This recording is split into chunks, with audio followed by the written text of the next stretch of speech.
Hello students, welcome to the virtual institute of computer science. आज के lecture के अंदर मैं आपको ट्यूरिंग मशीन की जो फॉर्मल डेफिनेशन है उसके बारे में बताऊंगा और इसके जो कुछ टपल्स हैं उनके बारे में बताऊंगा। इससे पहले वाले लेक्चर में वैसे मैंने आपको थोड़ा बहुत इंट्रोडक्शन दिया था, ट्यूरिंग मशीन का बेसिक था वो जनरल डेफिनेशन थी। आज हम फॉर्मल डेफिनेशन इसके देखेंगे। सो देखें, ट्यूरिंग मशीन जो है ना वो आप is formally described as 7 tuples. इसके 7 टपल्स हैं, 7 टपल्स हैं, उनके अंदर इसको ब्रेक डाउन किया हुआ है। हम बारी बारी एक एक करके सारे टपल्स को डिस्कस करेंगे ताकि नेक्स्ट आने वाले लेक्चर्स में जब हम इसकी एग्जांपल्स करेंगे, हम ट्यूरिंग मशीन्स को बनाएंगे तो वहाँ पे कंफ्यूज ना हो कि ये चीज़ क्या होती है, ये चीज़ क्या होती है। ठीक है, सो देखें, सबसे पहले आपके पास है क्यू, फिर आएगा एक्स, फिर आएगा सिग्मा, फिर आएगा डेल्टा, फिर आएगा क्यू नॉट, फिर आएगा बी और फिर आएगा एफ। ठीक है, अब इनको बारी बारी देखते हैं। सबसे पहले है क्यू। क्यू आपका ये रिप्रेजेंट कर रहा होगा कि जो आपके पास फाइनाइट सेट ऑफ स्टेट्स हैं उनको। फाइनाइट सेट ऑफ स्टेट्स का क्या मतलब है? आपकी जो ट्यूरिंग मशीन बनेगी ना उसके अंदर नंबर ऑफ स्टेट्स हो सकती हैं, लाइक 10 भी हो सकती हैं, 5 भी हो सकती हैं, 3 भी हो सकती हैं, जितनी भी हो सकती हैं। उन नंबर ऑफ स्टेट्स को किससे प्रेजेंट किया जाएगा? क्यू से प्रेजेंट किया जाएगा। लाइक देखें, Q1 हो, Q2 हो, Q3 हो, किसी भी नाम की आप स्टेट बना सकते हो, आपने पीछे बनाई भी होंगी। सो उनको रिप्रेजेंट किससे किया जाएगा? क्यू से। मतलब उनका जो फाइनाइट सेट ऑफ स्टेट्स होगा वो सारा का सारा स्टेट्स का सेट, उसको कौन रिप्रेजेंट कर रहा होगा? क्यू रिप्रेजेंट कर रहा होगा। इसके बाद है एक्स। एक्स जो है वो यहाँ पे ये रिप्रेजेंट कर रहा है जो आपके पास टेप होगा ना, टेप, उसके ऊपर जो अल्फ़ाबेट्स आप रीड कर रहे होगे उसको कौन रिप्रेजेंट करेगा? एक्स रिप्रेजेंट करेगा। यहाँ पे एक इंपॉर्टेंट फैक्टर और भी है, जो आपके पास एक्स है ना, इसका एक दूसरा नाम है जिसको हम टा भी बोलते हैं अक्सर, आपने टॉ नाम भी सुना होगा। ठीक है, इससे भी रिप्रेजेंट किया जाता है और एक्स के साथ भी इसको रिप्रेजेंट किया जाता है। किस चीज़ को? टेप के अल्फ़ाबेट्स को। लाइक टेप मैंने आपको पहले बताया था, जिसके ऊपर रीड राइट हेड होता है, इनपुट आउटपुट जो होती है वो रीड करता है, राइट करता है। सो उसके जो अल्फ़ाबेट्स होंगे ना उनको कौन अपने पास रख रहा होगा, या उसकी इन्फॉर्मेशन किसके पास होगी? इस दूसरे टप्पल के पास जिसका नाम एक्स है। ठीक है, देन आपके पास है सिग्मा। सिग्मा का मतलब है इनपुट के अल्फ़ाबेट्स। इनपुट अल्फ़ाबेट्स वो अल्फ़ाबेट्स होंगे जिनको आपने अपनी मशीन के ऊपर टेस्ट करना है। ठीक है, एक वो अल्फ़ाबेट्स होंगे जो तो टेप के होंगे। टेप पे हो सकता है ना आपके पास ब्लैंक्स भी आ रहे हैं और बहुत सारे कैरेक्टर्स और भी आ रहे होंगे। इनपुट अल्फ़ाबेट्स वो अल्फ़ाबेट्स होंगे जो आपको अपनी लैंग्वेज में से निकाल के आपको स्ट्रिंग पे यूज़ करने होंगे अपनी ट्यूरिंग मशीन के ऊपर। ठीक है, तो उनको हम क्या बोलेंगे? इनपुट अल्फ़ाबेट्स बोलेंगे। देन आपके पास है डेल्टा, जो कि वेरी वेरी वेरी इंपॉर्टेंट है पूरी ट्यूरिंग मशीन के अंदर। एक यही चीज़ है और एक ये बी है, इसके ऊपर बाद में आता हूँ। डेल्टा जो है, अगर ये कैलकुलेट गलत हो गया ना, इसका मतलब आपकी ट्यूरिंग मशीन गलत बन रही है।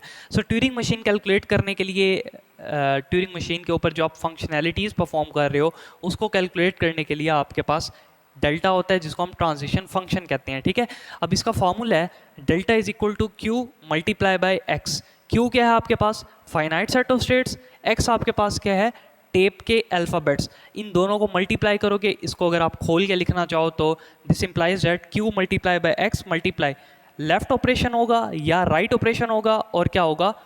शिफ्ट होगा। ठीक है, ये आगे जब हम डिस्कस करेंगे एग्जांपल्स के अंदर तब आपको क्लियरली समझ आ जाएगा कि यहाँ पे लेफ़्ट का क्या मतलब है, राइट का और शिफ्ट का, और यहाँ पे क्यू एक्स का क्या मतलब है। सो वहाँ पे जो ऑपरेशंस हो रहे होंगे ये उसका फॉर्मूला है ट्रांजिशन फंक्शन, मतलब कि उसको कैलकुलेट करने का, जो आप मूव कर रहे होगे अपनी ट्यूरिंग मशीन के एक स्टेट से दूसरी स्टेट के ऊपर, वहाँ पे आप इस फॉर्मेट के अंदर उसको प्रेजेंट करोगे। इसको डेल्टा कहते हैं। ठीक है, ट्रांजिशन फंक्शन।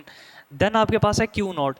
क्यू नॉट आपके पास इनिशियल स्टेट होगी, क्योंकि आपको पता है कि आपकी जो मशीन होती है, चाहे वो फाइनाइट ऑटोमेटा हो, चाहे वो पुश डाउन ऑटोमेटा हो, कोई भी ऑटोमेटा हो या ट्यूरिंग मशीन हो, उसका कोई ना कोई इनिशियल स्टेट होता है। तो इस केस में आप क्यू नॉट ले सकते हो, कोई भी अपनी मर्जी का अल्फ़ाबेट ले सकते हो अगर उसने आपको रिस्ट्रिक्ट नहीं किया पेपर के अंदर या जहाँ पे भी आप क्वेश्चन अपना सॉल्व कर रहे हो।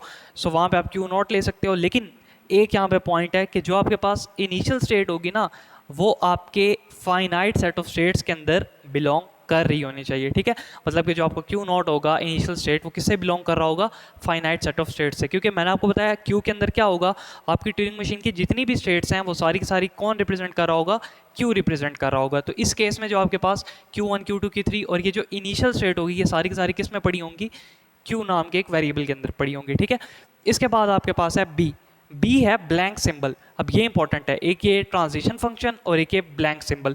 ब्लैंक सिंबल की कुछ निशानियां हैं जो कि मैं आपको बता रहा हूँ। देखें, डेल्टा होगा, ये भी ब्लैंक को रिप्रेजेंट कर रहा होगा। एक ये वाला साइन है, एक इसी को रिवर्स कर दोगे ये वाला साइन है, बी का साइन है और अब साइलेंट का साइन है। ये कुछ साइंस हैं जो किसको रिप्रेजेंट कर रहे होंगे? ब्लैंक सिंबल को। मैंने अक्सर बुक्स में देखा है वहाँ पे डेल्टा यूज़ हो रहा होता है, किसी बुक में बी को यूज़ कर रहे होते हैं, किसी में आप साइलेंट को, और किसी में डिफरेंट जो है वो हर किसी का अपना पैटर्न है। हम जो फॉलो करेंगे वो बी को फॉलो करेंगे। बी मीन्स एक ब्लैंक सिंबल होगा, सिंपल। मोस्ट कॉमनली बुक्स के अंदर इसी को पढ़ाया जाता है, और डिफरेंट यूनिवर्सिटीज़ की बुक्स के अंदर भी मैंने देखा है वहाँ पे इसी सिंबल को लिया गया है, ठीक है। तो हम बी को यूज़ करेंगे। लेकिन यहाँ पे ये बात है कि जो आपका बी है ब्लैंक सिंबल, वो जो आपका सिग्मा था इनपुट अल्फ़ाबेट्स उनमें बिलोंग नहीं कर रहा होगा। लाइक अगर आप बी ले लें, और बी जो है वो आपकी लैंग्वेज का पार्ट था, उसने आपको क्वेश्चन में स्ट्रिंग दे दिया है, बी होगा उसमें, तो अब आप यहाँ पे बी को नहीं ले सकते, क्योंकि बी जो है वो आपको इनपुट अल्फ़ाबेट के अंदर दे दिया। अब आप यहाँ पे कोई भी दूसरा सिंबल ले सकते हो, और अगर आप ए बी सी में लेना चाहते हो तो आप ऊपर लिख देंगे, मेंशन कर देंगे कि ये जो है ये हमारे पास क्या है, ब्लैंक सिंबल है, ठीक है। लेकिन most of the common cases में हमारे पास हम जो है वो बी को यूज़ करेंगे, वो हमारी लैंग्वेज में नहीं गिवन होता। लास्ट है मेरे पास एफ। एफ मीन्स के set of final state.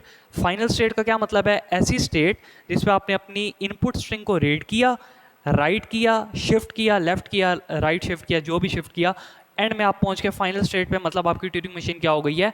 Halt हो गई है। सो इस स्टेट को, जो हमारे पास फाइनल स्टेट होगी, इसको क्या बोलेंगे?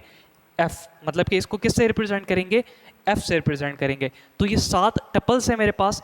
इनको हम जब आगे अपनी मशीन्स बनाएंगे वहाँ पे हम इनके नाम तो नहीं यूज़ करेंगे, लेकिन हम वहाँ पे टेप को भी यूज़ कर रहे होंगे, इनपुट अल्फ़ाबेट्स को भी, ट्रांजिशन फंक्शन को भी, इनिशियल स्टेट भी होगी, ब्लैंक सिंबल भी होगा, हॉल्टिंग स्टेट भी एक हमारे पास होगी जो फाइनल स्टेट होगी, और हमारे पास सेट ऑफ स्टेट्स भी होंगी। तो वहाँ पे हम इन सब का मिक्सचर जो है उनको यूटिलाइज करेंगे और एक ट्यूरिंग मशीन को बनाएंगे।